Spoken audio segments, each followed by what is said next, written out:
ought not to be a struggle to reconcile your stance with God with the situation that you're experiencing. And if it is, it's pointing to a lack of integrity in the foundation that needs reestablishing. And God in his mercy will do that, but he is showing us what it is that we're standing on when the storm does come.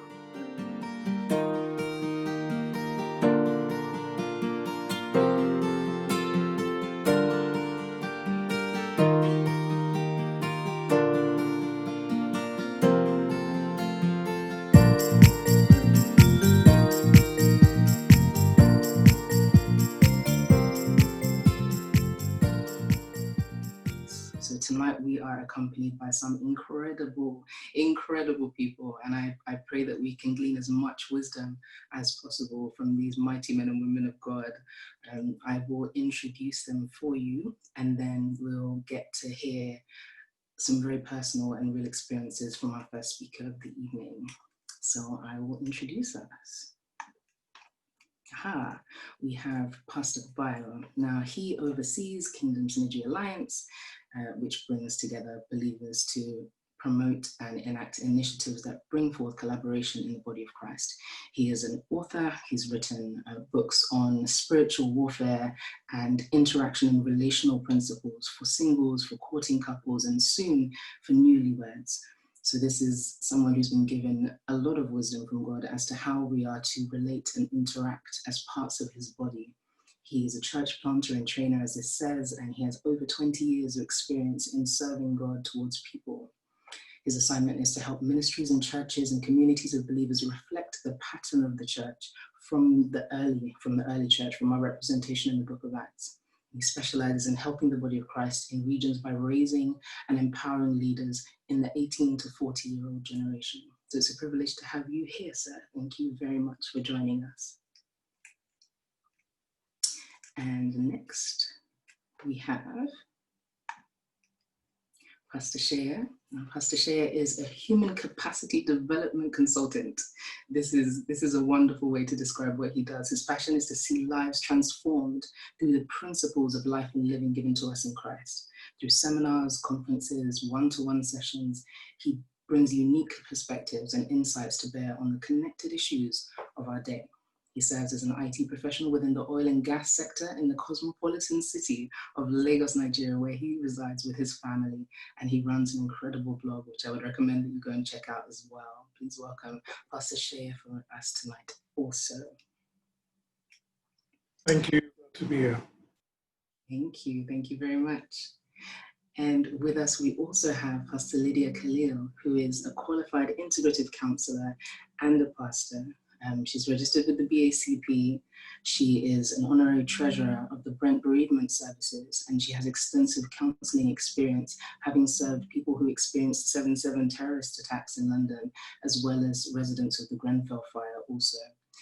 In terms of her professional work, she leads a private counseling practice, and she has a ton of experience in social housing also. She's an ordained minister, as I mentioned, and a vocal supporter of equality for women in all aspects of life. And she believes that as you educate a woman, you educate a nation. Remarkable woman of God. Welcome, Pastor Lydia. And then you have me, your host. My name is China. Full name is Chinazam. Most people call me China. But I am a minister, a psychotherapist, a medical doctor, a literary editor, a daughter of God. And I'm given to see the healing of his people in spirit, soul, and body. It's a privilege to be here and to share this space with everyone here as we start to interact with the parts of us that most people don't see, that we don't really talk about, but happen all the time and are interacting all the time. I'm excited to see what it is that God wants to teach us tonight. And it's a privilege to help facilitate this conversation. I pray that we come away from this space having gained insight and perspective on the experiences that we'll have to navigate from this season and in all seasons of our life.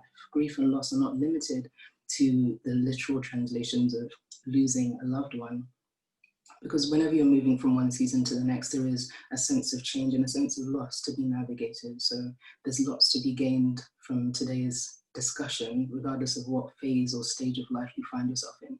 So it's a privilege to be here, guys. And I guess we will start with our first speaker of the evening, who is Pastor Seye. He's going to be sharing his take on grief and loss from a very personal perspective. And I'd ask for us to listen with our spirit man to receive the wisdom that God has given him through challenging experience. It's a privilege and a pleasure to hear your story, sir. So thank you very much. I'll hand you the stage. Okay. So this is very scripted, and I will do my best to adjust.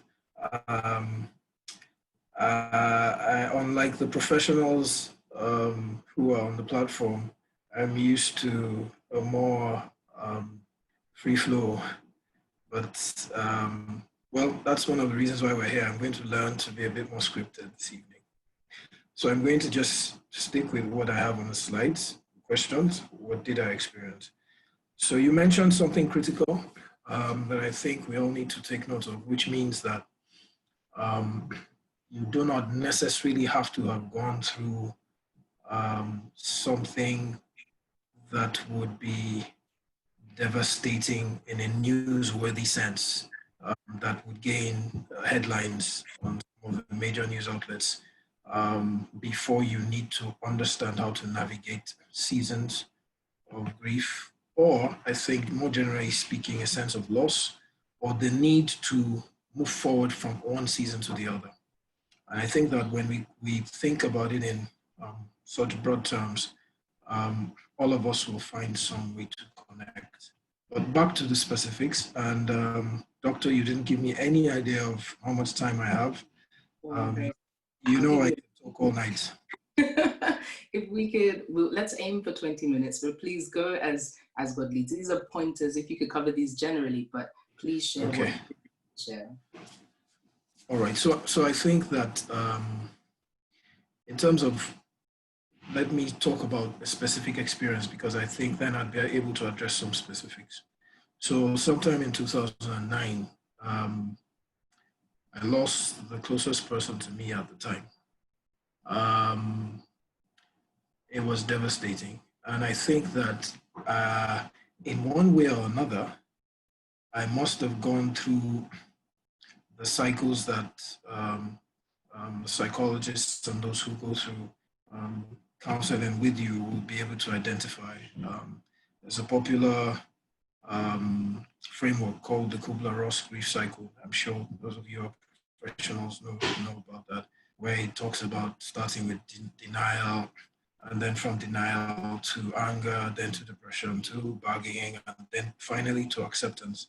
Now, between all those points, there are a lot of variations depending on personality type and depending on, I think the most critical thing, even before any experience, is your worldview. Your worldview at the end of the day, I think, determines more often than not how you respond. And so at the time, I think my first response was shock. It was unreal, totally unreal. It was like, is this a dream or something, or am I going to wake up soon? You know, it was totally unreal. And so I can't really remember specific timelines now, but from then, from it being totally unreal, it began to dawn on me that this was actually happening. And at some point in time, I had to begin to accept that it had happened. But I think that what helped me as a person was the fact that because my worldview is biblical, basically, at every point in time, I found some kind of an anchor in the word to be able to hold on to, even when I was at my wit's end.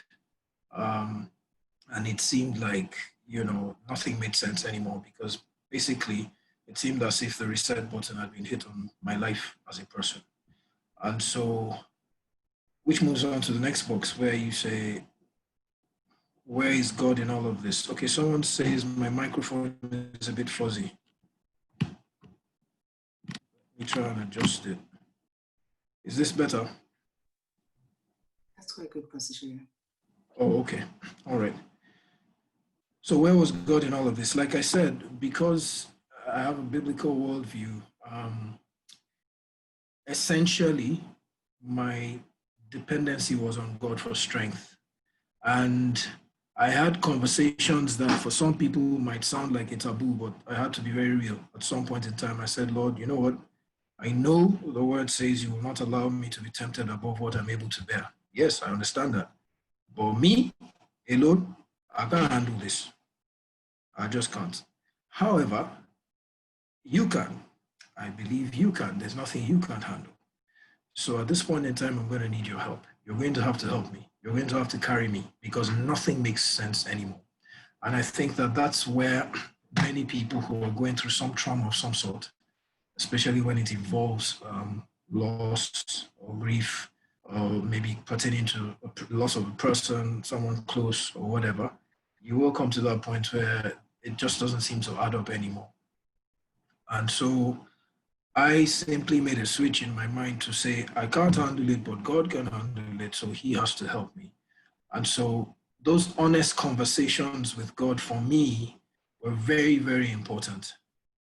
Very, very important to say, Lord, how am I going to handle this? What's going on here? How? Now, some people may say, when you are a believer and you are surrounded by Christians, sometimes in an effort to help people, we actually don't help them very much. I'll give you an example of some of the things we say.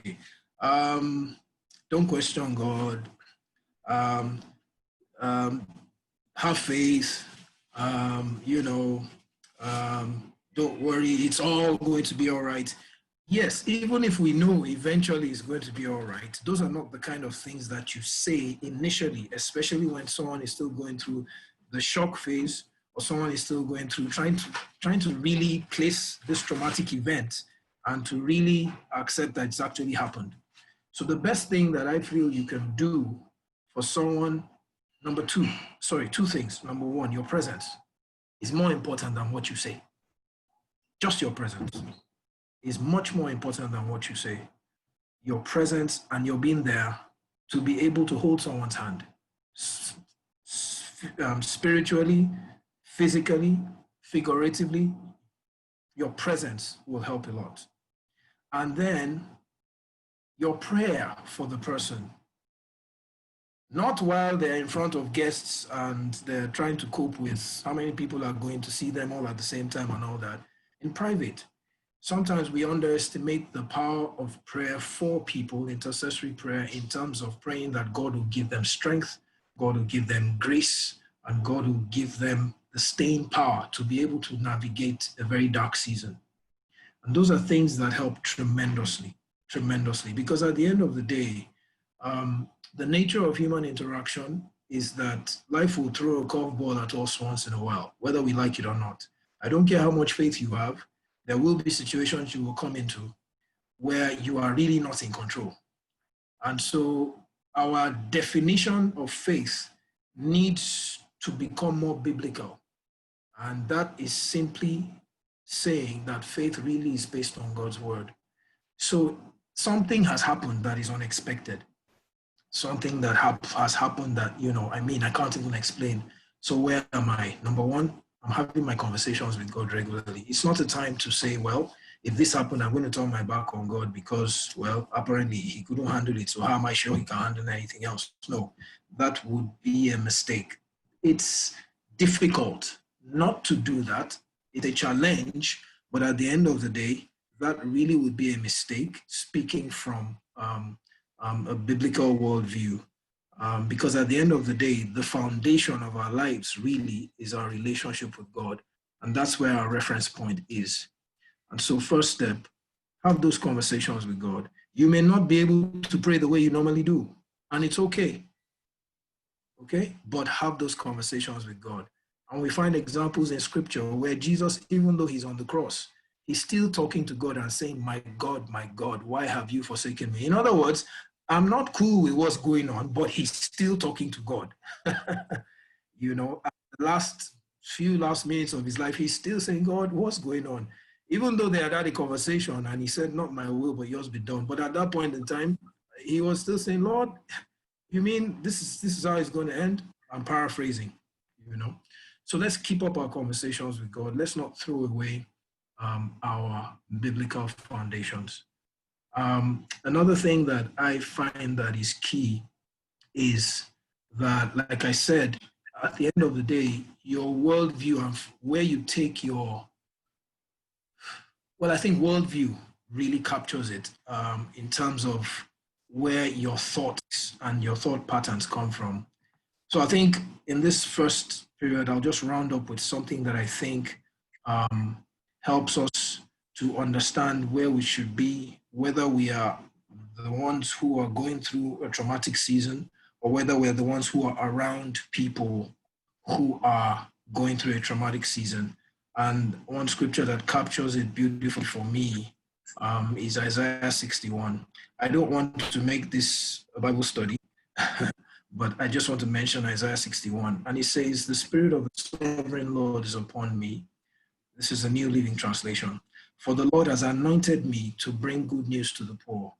He has sent me to comfort the brokenhearted, to proclaim that captives will be released and that prisoners will be freed."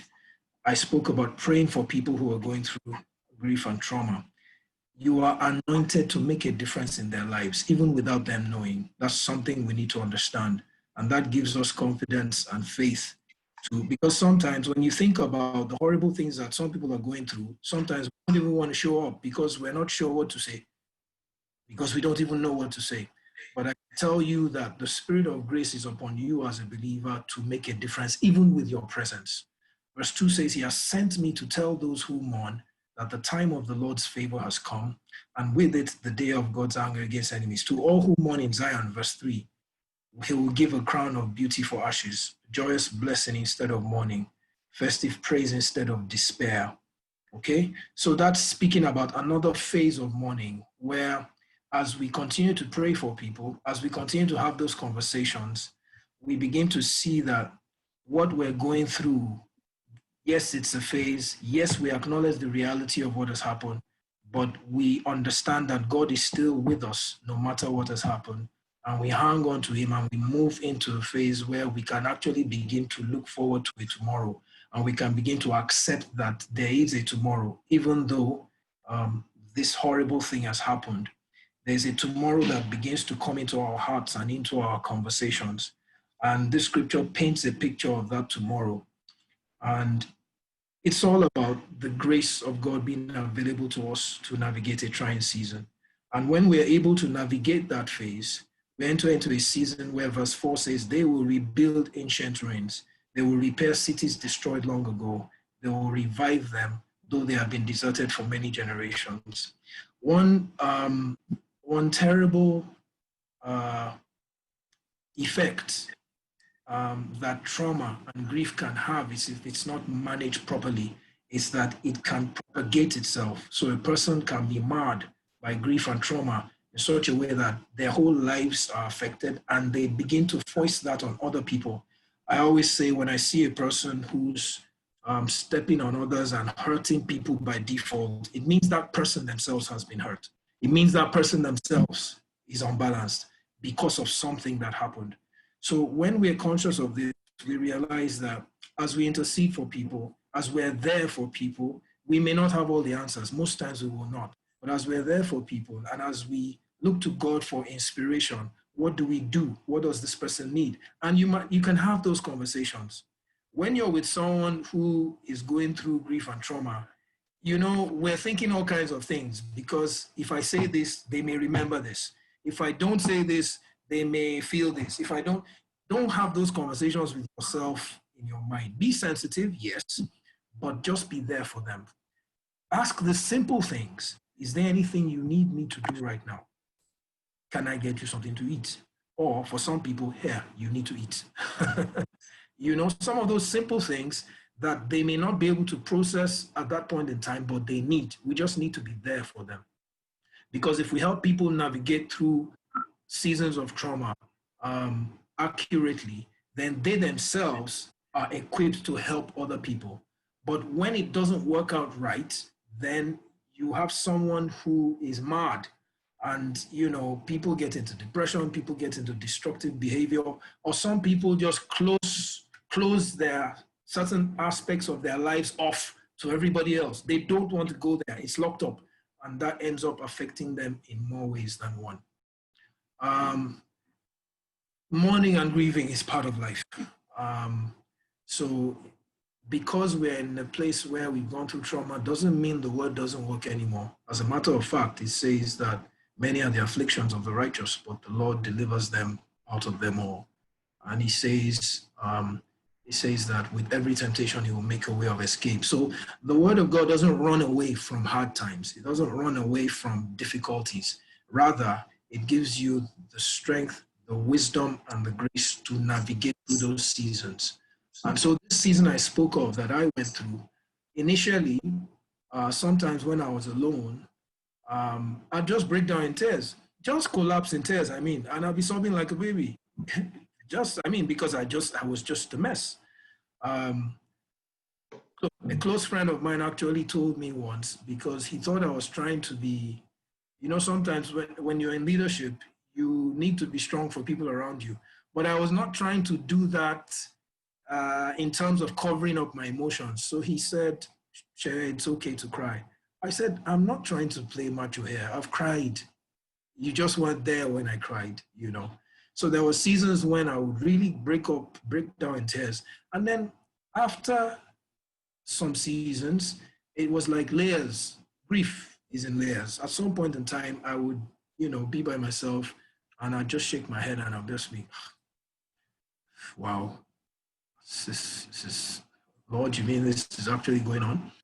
And then after another season, I was actually able to look back and actually smile. So season to season, we've got to be there for people. Be sensitive. Don't try and make everything go away. That's not your job. The person should be allowed to go through the process of grieving. However, we are there to ensure that that grieving process is a constructive one that leads to some light at the end of the tunnel, rather than a destructive one that leads into depression and despair. That's why we're there, to pray for one another, to help one another out, to hold each other's hands and navigate the season. Let me stop here for now. My goodness, Pastor Seye. Thank you so much for sharing so honestly. This is the kind of thing that brings people freedom, because they have a picture. Oftentimes we've been given a picture of grieving and of loss that really doesn't include the non-aesthetic bits, the bits that don't look picture perfect. But actually knowing that grief is a natural part of life means that there's provision made for it in the context of God and his word. He gives us everything pertaining to life and godliness, and you refer to that consistently in what you've shared. There's so much to pick out even from what you've already said. I think some of the things that stand out to me are the fact that you decided that you needed to be completely honest with God throughout the process. And when you were upset, even if it was upset with him for allowing things, you would still share that with him, much as Jesus did, knowing something of what was going to happen on the cross. He still said, my God, why have you forsaken me? But he knew that this was going to be part of what needed to happen. He just didn't sever that connection. That needed to be consistent, that needed to continue. And the tips that you've given, there's so many questions that have already come in. And guys, I'm going to share the Slido link for us in the next slide, actually, just for you to be able to share your own questions and the things that you'd like for us to cover here. This is the Slido link. Please start sending your questions in. We already do have some, but you spoke so much to some of the things that have already been asked in terms of how we are to support those who are mourning. Something so powerful that you said was that grief can propagate itself if it's left unchecked, if it's not managed within healthy boundaries. But then comfort can also be propagated, because one who is adequately comforted can learn how to comfort others. And that's a really powerful spiritual principle also. There's so much from what you've shared, and I'm so grateful for this. I'd love to see some reflections. Guys, if you could share in the chat as well what you're taking from everything that's being shared. Don't let any seed of truth fall to the ground. Take and grasp as much as you can from this process, because God is equipping us now for the days ahead. Please grab this stuff. So everyone, use the Slido link here to ask your questions. Share in the chat what you're taking and what you're understanding as well. It's really useful for us to keep abreast of what's happening here. Amazing. Thank you so much, Pastor Seye, for what you've shared so far. So everyone on the panel, welcome, welcome, welcome. Pastor Lydia, Pastor Bayo as well as Pastor Seye. We have a few questions for you here, but many more on Slido. So we're going to go through some of these, and I guess I'll throw them out to some of you. And anyone who'd like to chip in, please feel free to do so. So I guess I'll start with you, Pastor Lydia. If you would be pleased to share with us some of the symptoms of grief and loss that we understand thus far. We heard some from Pastor Seye. He spoke on the experience of shock, the outpouring of actual the sense and the pain of loss, as well as that recalibration that happened over time and the layers of grief that he experienced. But could you shine a bit more light on the experience of grief and loss for us? Good evening, everyone. Pastor Seye sort of listed what we call one of the models for grief. But I think what is important for us to realize is that it doesn't happen in a systematic way that he shared it. So somebody can be angry today, in denial tomorrow. So it is a cycle, but it interchanges. I think he's talked about people being in shock. People sometimes numb out. I think if you've witnessed anybody who's lost, if we're talking about bereavement, they're just going about their business, not really emotionally engaged with anything that is happening around them, because at that point they cannot deal with it anymore. So they just have to detach in some way. So they can become numb. They can become abrasive, which is something Pastor Seye said. So they're touchy or, edgy. Some people, because they cannot sort of adjust to it naturally. So just like in everything, it has a degree to which it affects us. Shock, it can be anger, it can be denial. We can numb out, we can become abrasive, we can become very angry. Some people would no longer be coherent. They would either just not be able to gather themselves. Some people would just be crying, there would be sort of no control over their tears. They would really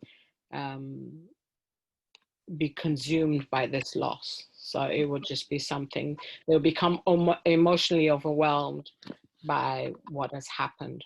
So these are some of the things that happen when people have lost somebody dear to them. Absolutely.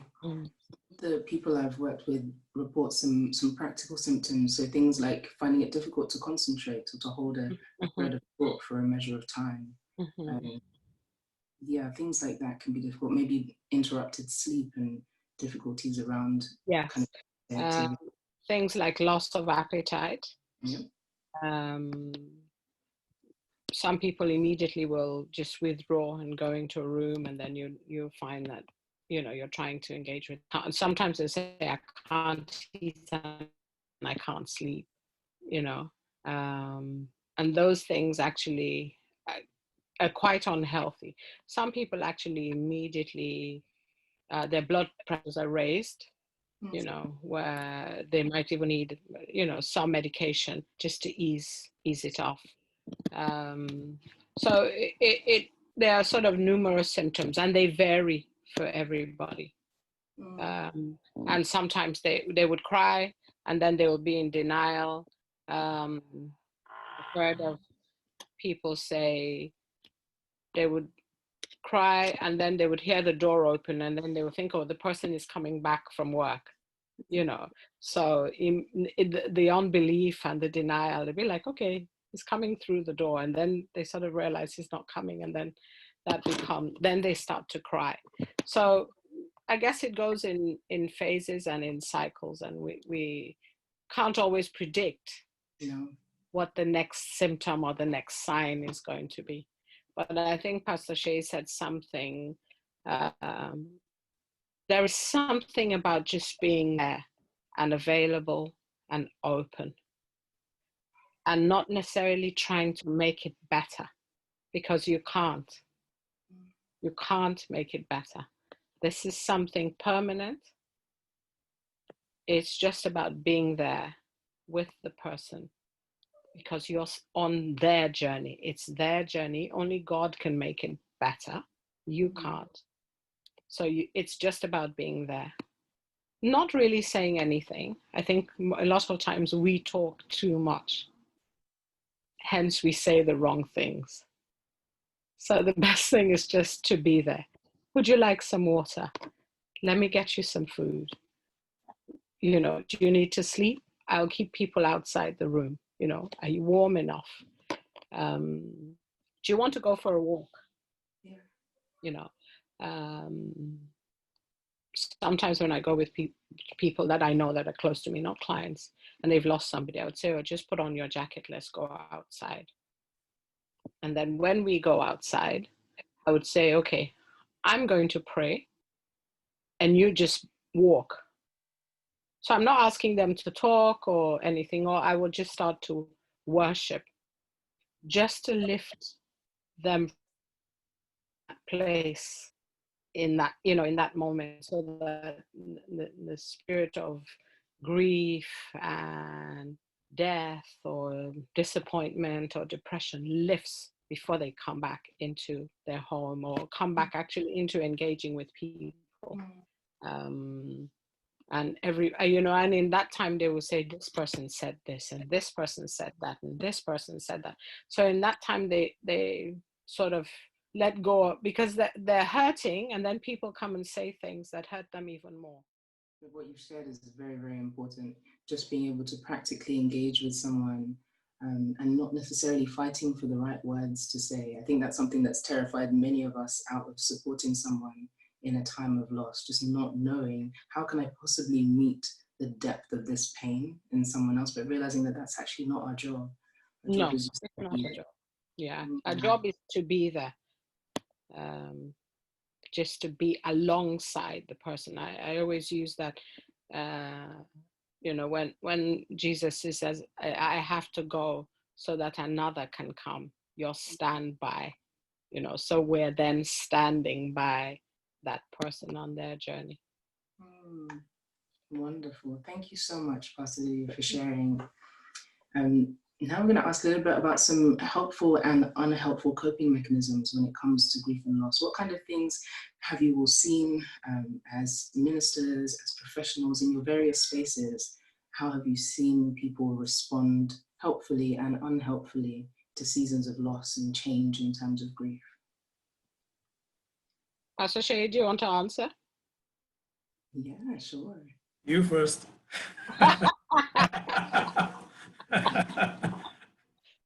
Okay, I think I've talked about, he talked about it, what I say. I'm not saying that we should process or think too much about what we're going to say, yeah? And I think the other thing we do is we begin to share our own personal experience. I don't know if you've ever gone where somebody's lost somebody, and after a while, the conversation goes around to, I remember when my mother passed. I remember when my dad passed. And then they begin to tell stories. Yeah. And it sort of gets taken away from the person that we went to be with. And then it becomes about us. Yeah. I'm not saying we don't tell stories, because people say, oh, that's our testimony. But it may not be time. May not be time. It will not be time to share your testimony, because right now, I don't want to hear that it is going to be well, because it is not well now. You know, not that it won't be, but in this time, in this place, it is. So things like that, I think, are not very useful. And a lot of times we banter scripture. Oh, it's God's will.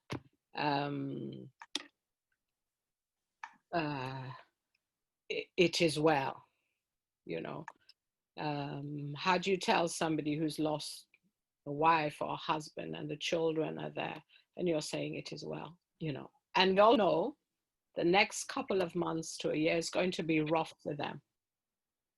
Yeah, they're going to celebrate birthdays, Christmases, anniversaries without this person. So they've started a tremendously difficult journey, which they've never been that way before. And you're expecting them to believe that somehow it's going to be well. We know it's going to be well because the Lord has made provision for that journey. But in their minds, they cannot comprehend how the journey is going to be. So trying to be there for that person, one, not to make it our journey or our experience. In the end, we make it about ourselves. Yeah, not to make it about ourselves. And try to put ourselves in the person's shoes, you know, for that moment. That's exactly How, if this were me, if I'm my brother's keeper, how perhaps would I feel? You know, that may prepare you. You wouldn't know how you would feel, but that may help prepare you when you're going to somebody who's lost somebody that is irreplaceable to them. So if it was me, how would I feel? I think that's really important, just being able to join someone in this moment. Scripture tells us to mourn with those who mourn, not rejoice ahead of those who mourn. We understand that there will be time to be able to meet them at their point. I like what Pastor Seye said when he said that even at the cross, Jesus was still trying to bargain, challenge, ask God, like, are you sure this is for real? You know, is this really for real? And a lot of times that idea that we can not dare, because if you look at God as your father, there shouldn't be anything that you cannot say. This is it. Yeah, not in a way where you are disrespectful, because Jesus wasn't disrespectful. He just said, I'm hurting, you know, I'm hurting, but if this is your will, yes. And I'm sure when he prayed in Gethsemane, he did say, you know, if this thing can pass over me, I'm ready to let it pass. But I leave it to you. So, and a lot of times Jesus, I think, exhibits this. When he meets people, you know, who are blind, he would stop, he would have conversations, and then he will heal. He just doesn't, he knows already, you know, and then somebody would say, I've been here for 38 years and nobody helped me. And he's still going, what would you have me do? So if we're able to, in that time, almost, well, be like Jesus and keep asking, what would you have me do? What is it, you know, is it okay? Do you want some water? Would you like to lie down? Would you like me to tell these people to be quiet? Would you like me to tell them could they go home and not come? You know, I think in our society, people come from like 7 o'clock in the morning. These people haven't slept overnight and they turn up at 7 or 8 o'clock in the morning and they're making sometimes a lot of noise. So I'm talking of, you know, really sort of basic practical things.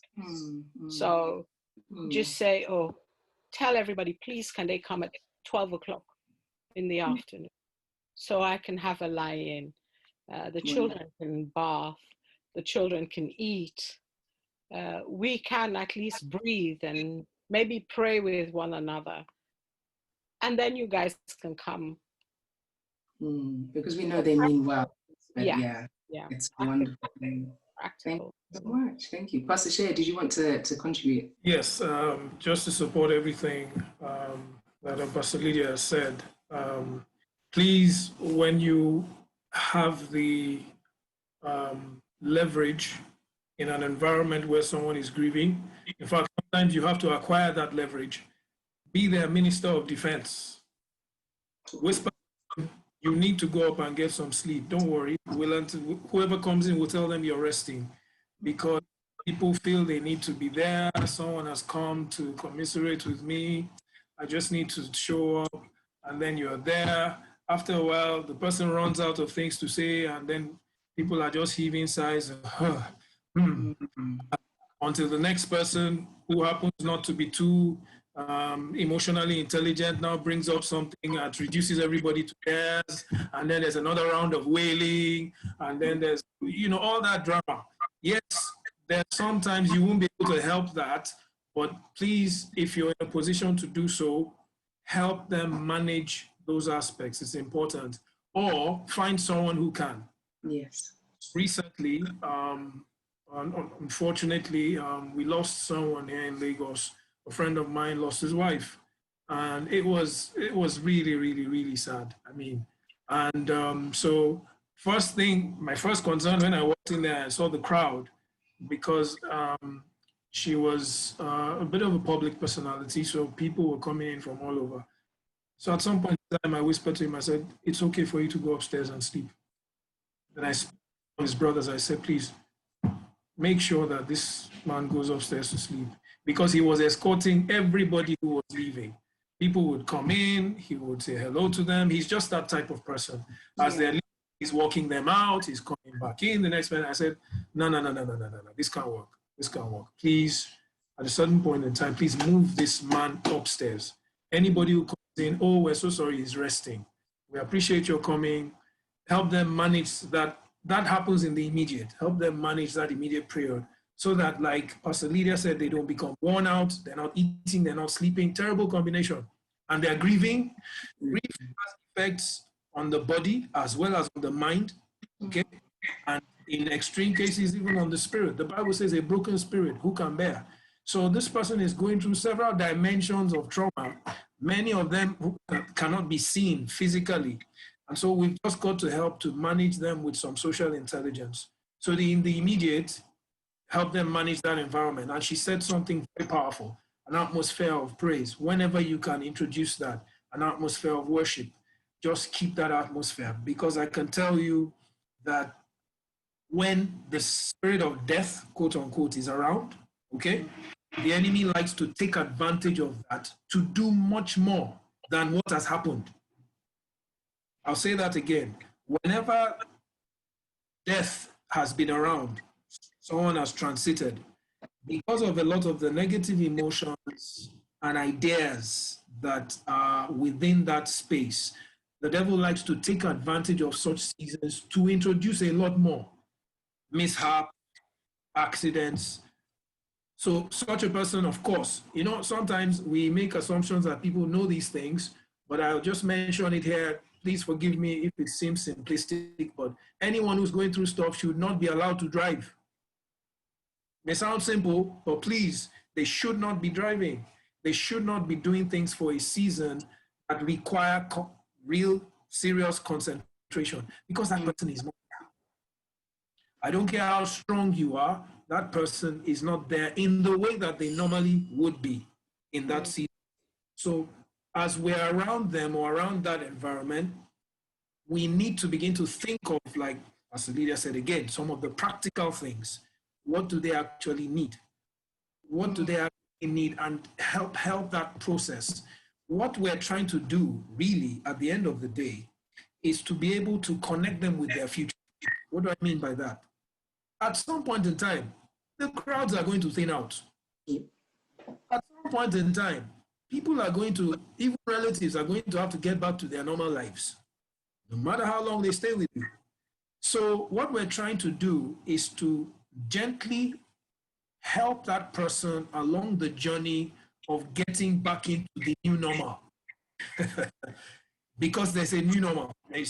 You can't run away from it. So that new normal going to look like, and how are we going to help them cope with it? You can't rush them, but at the same time, you also cannot just leave them to themselves so that they're vacillating between, is it true, is it not true? That happens in the immediate. But as time goes on, because of the fact that what we're trying to get them to do is be there for them until they can begin to cope with the new normal themselves. That will take a while, depending on personality, depending on the degree of the trauma, depending on so many things before we can start talking about recovery. So how are you going to handle, like Pastor Lydia said, how are you going to handle festive seasons? How are you address a card? You have to be very deliberate about those things. Try and, if you're close enough, you can even ask them, okay, so this particular day is coming up.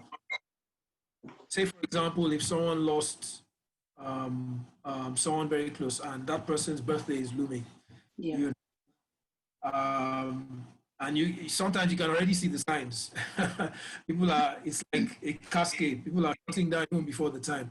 Yeah. At that particular day, that person really doesn't need to be alone except they request that they want to be alone.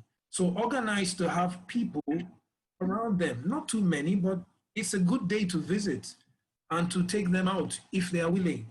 Because what you're trying to do is deflect the attention from all their thoughts and everything all being within just that crucible of, I've lost someone, I've lost someone, I've lost someone, they're no longer here, they're no longer here. This has happened, this has happened, of course it has happened, but we are there to help people to begin to emerge out of the loss into the new normal, which is they have to be able to cope with this loss. At some point in time, they need to be able to know that it's behind them and begin to operate like, okay, there's a tomorrow. So those are the thoughts we need to engage. How do we handle festive seasons? Can we be around them? If you cannot be there physically, can you arrange for people to be around them? Not in an intrusive way, but someone needs to be there, you know, just to be able. Sometimes it's only in certain conversations that may not seem to mean much that you catch where somebody really is. Someone may just, it may be just one phrase and you're like, oh my goodness, you know, that's like a red flag, or sometimes it's a green flag, so that you know where they are. So there's a lot of social intelligence and emotional intelligence required of us as we try to, you know, to support people and to help them to move forward. And I'd like to say something here. Many times when we think of engaging with counselors and psychologists, some of us think it's anti-faith. No, capital no, that's not true. It all depends on the degree of trauma and how well is the person able to handle it. Please, please, let's not keep people who are obviously losing it just because we want to appear like we're strong or we want them not to appear weak. I'm saying this, sorry, my voice is going up because it's a very sensitive area for me. Let's not goofy things all in the name of so-called faith. Okay? Jesus Christ, when he was told about the death of John the Baptist, his cousin, who he most likely grew up with, what did he do? He withdrew for a while, went to pray. He did something. He didn't deny that it didn't happen.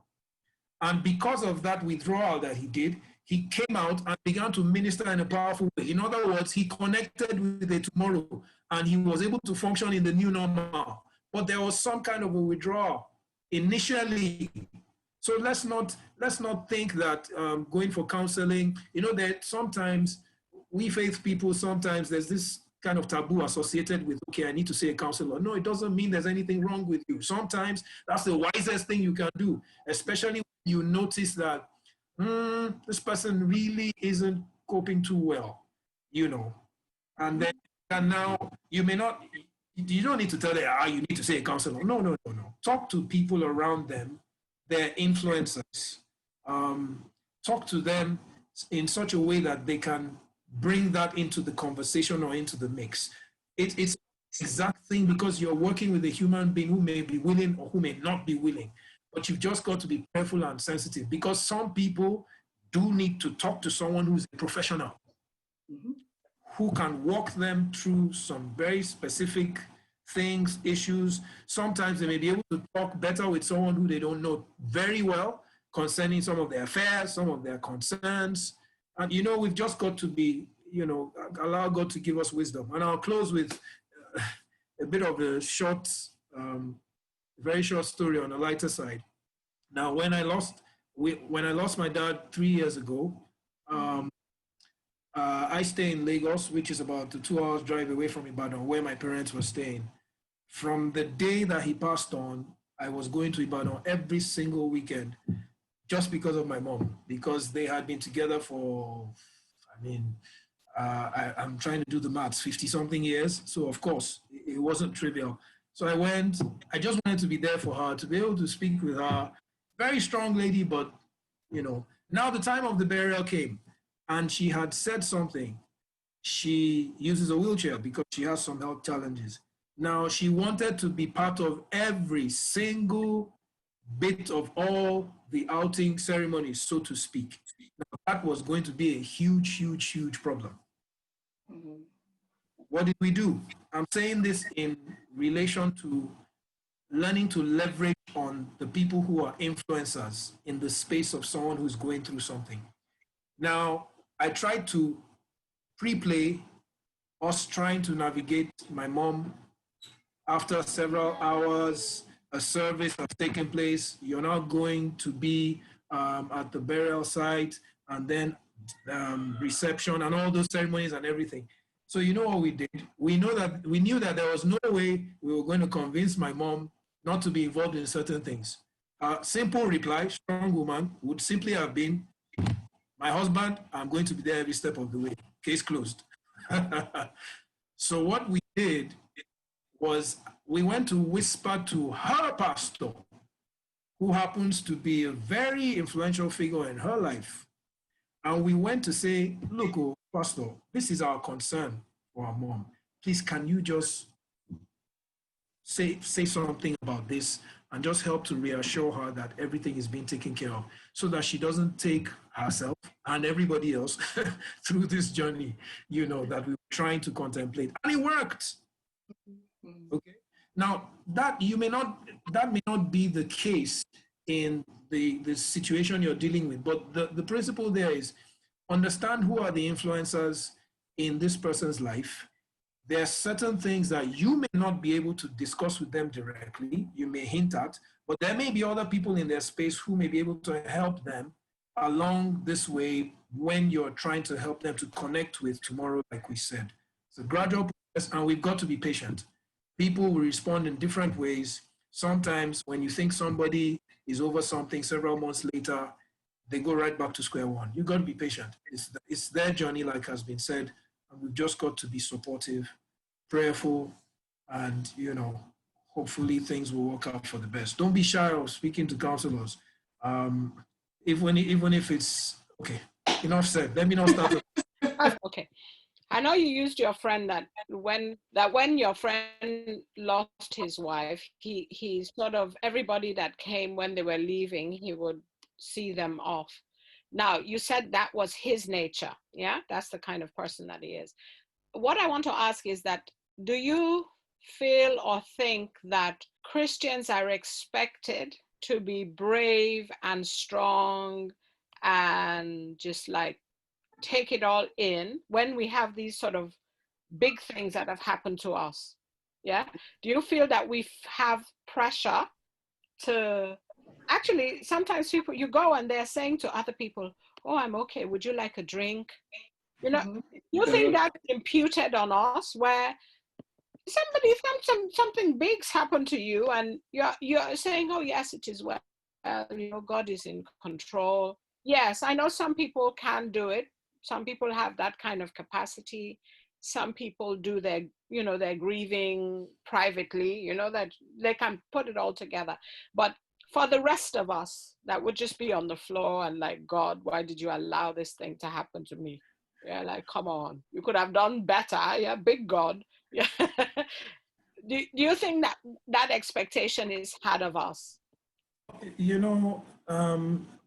I think that, yes, there is that sense of, we're believers, so we need to put on a brave face and cover anything that speaks of weakness or grief. But I don't think it's biblical. First of all, he says that we should mourn with those who mourn. So there is a mourning process. Mm-hmm. Mm-hmm. That we're allowed allowed to have. Yes, yes, that we're allowed to have. Now, even if someone comes out openly, and I know that this varies from person to person. Some people are just more outspoken than others. Someone may be scared to say in front of other people, God, where are you? Some other people don't care. They will say it. Mm-hmm. Yes, So if we are there, we shouldn't be like, oh, no, don't question God. You're not going through what they're going through. But we should be able to hold their hands and say, you know what, I know this is really, really tough. Sometimes don't even say anything.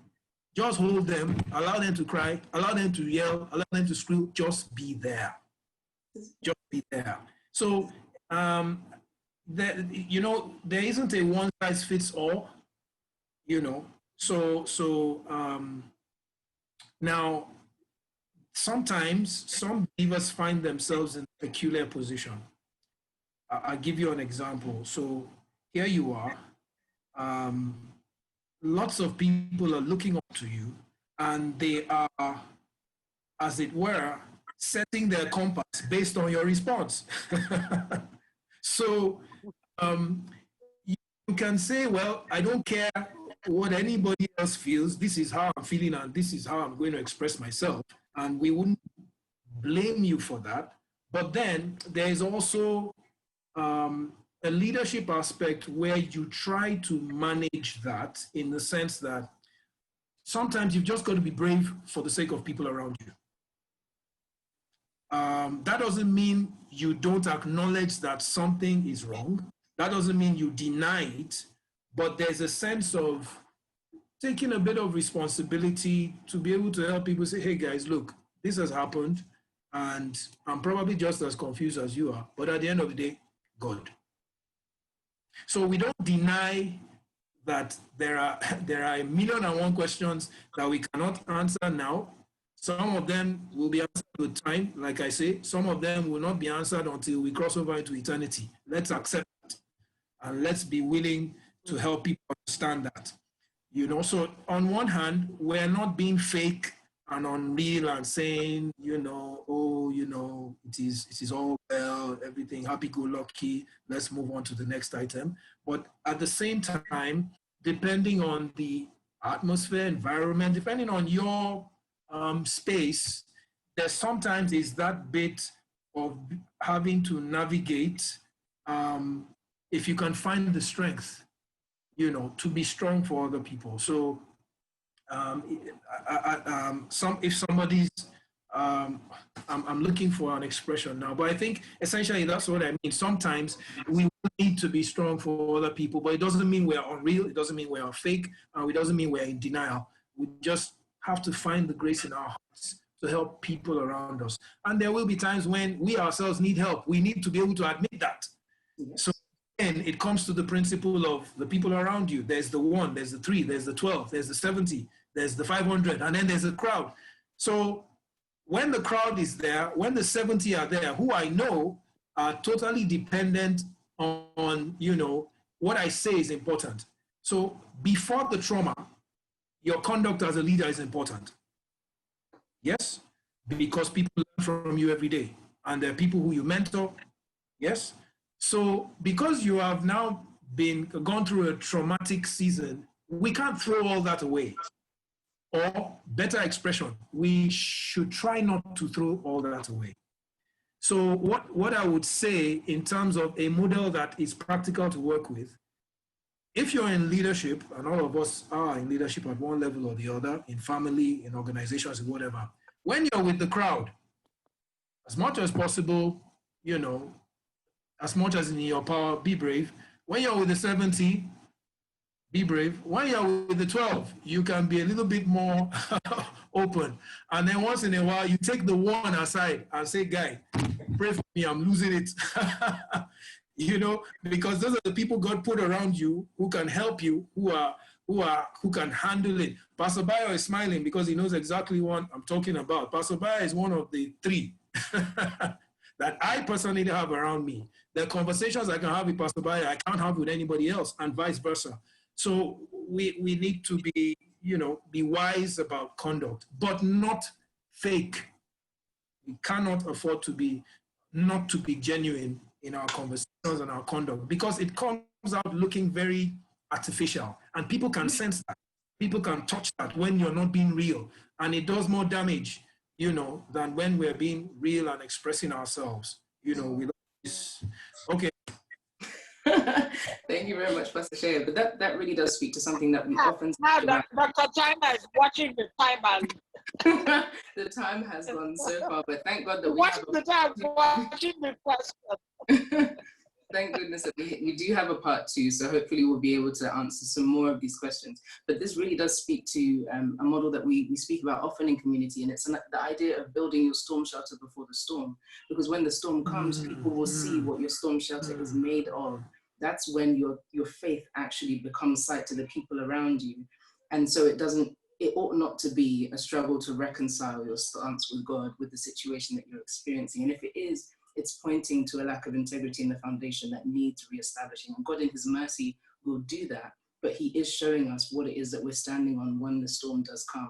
So it's possible to still, this is the thing, don't question God is so poisonous, because actually there's a difference between putting God to the test and inquiring in his temple.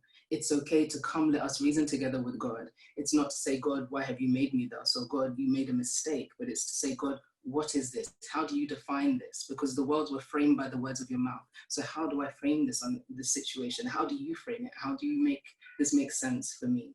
And it's not only permitted, it's necessary for us to be able to navigate our world, because in him we live and move and have our being. He defines our reality. So that is crucial. Pastor Bayo, we haven't heard from you all this time, but we would love to hear your take on some of the things that we've spoken about today. What are your thoughts around grief and loss? Well, I think I was just enjoying, because it's good for people to hear from practice, and that has an impact on the soul that theory wouldn't. Not that I've not had experience. I think what I would just like to add is Proverbs 17:17 says that a friend loves at all times. A brother is born for the day of adversity.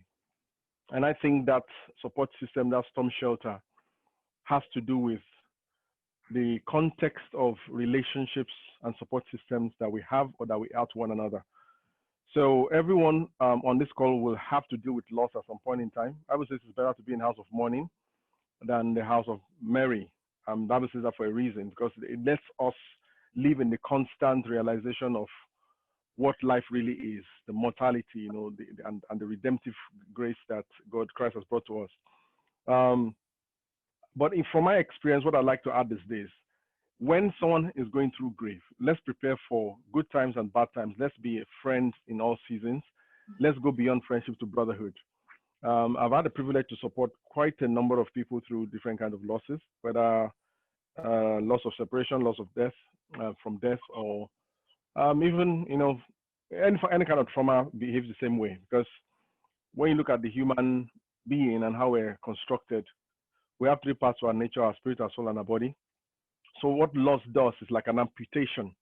It's like the trauma you suffer when someone gets a leg cut off. First, there's shock, and adrenaline and everything kicks in. There's no, the blood may not be spurting out at that moment. You may not even feel pain.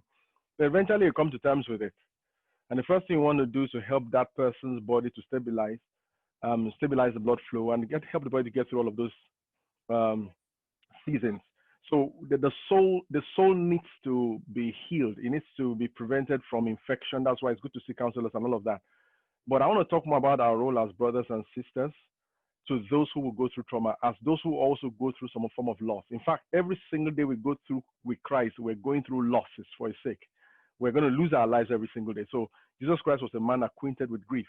So we must know how to manage grief, how to heal the brokenhearted.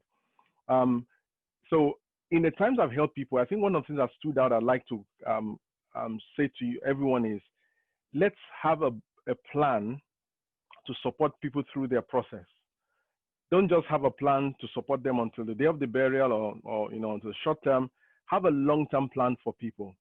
Plan to be there for as long as it takes.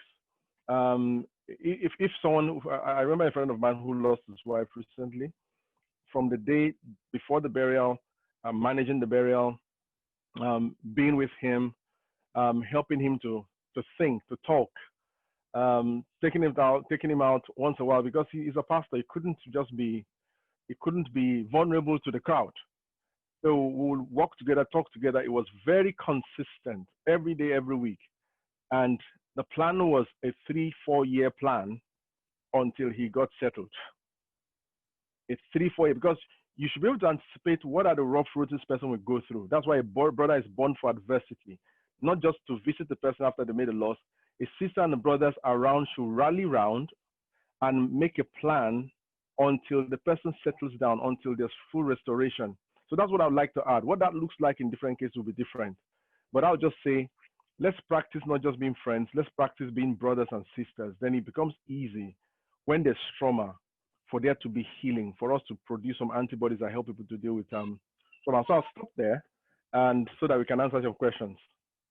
That is remarkable. Thank you very much, Pastor Boya. And the point that you've raised is so pertinent. Studies show that drop-off for supporting people who have experienced grief and loss actually starts at about 3 months. By the time we get to 3 months post-loss, most people stop calling, stop visiting. Yep.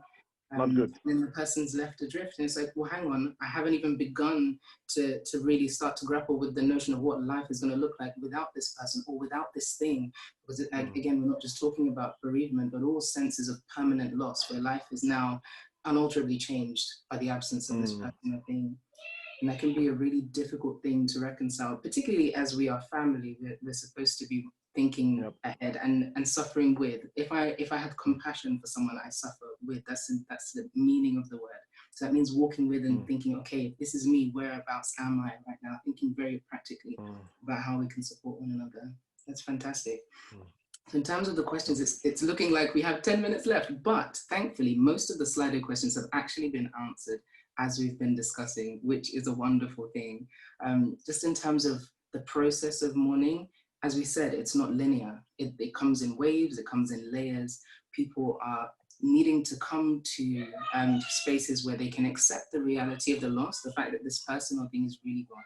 They're going to need to process the pain of grief, of losing that person, and they need to be able to do that freely, without hindrance, without kind of discounting the reality of that pain. And then they need to walk the process of adjusting to a world without that person or without that thing. And that's going to take time in itself. And eventually they'll come to a space where that loss is integrated into the story of their lives, such that it doesn't stand against them, but it's part of a continuous narrative that leads ultimately to glory by the grace of God. So it is meant to be part of our growth. There is an entire book called Lamentations.